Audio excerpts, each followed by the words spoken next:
इबादत में नियत की अहमियत तो बहुत ही वाज़ेह है।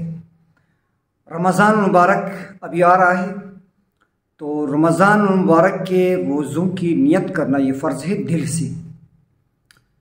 मुँह से अल्फाज कहना कि मैं रोज़ा रखूँगा आज, या वो ये कहे कि बिसौम गद्दिन नवैतु या नवैतुल यौम बिसौमिन, तो ये अल्फाज किसी भी ज़बान से मुँह से कहना, ये अल्फाज ये अगरचे मुस्तहब है, लेकिन दिल से नियत करना, क़स्द करना कि आज मैं रोज़ा रखूँगा, तो ये फ़र्ज़ है दिल से।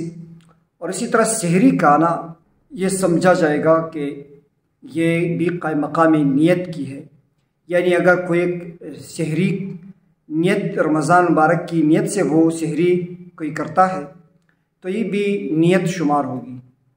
और इसी तरह नियत का एतबार ये हर रमज़ान के हर रोज़ के ये ज़वाल तक का एतबार है।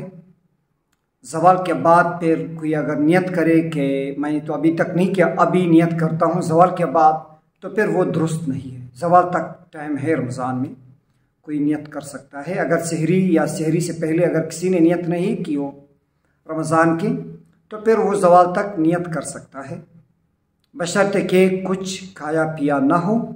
तो फिर वो नियत कर ले 10 बजे के टाइम, 11 बजे के टाइम, तो ज़वाल से पहले पहले नियत कर ले तो वो दुरुस्त और सही है।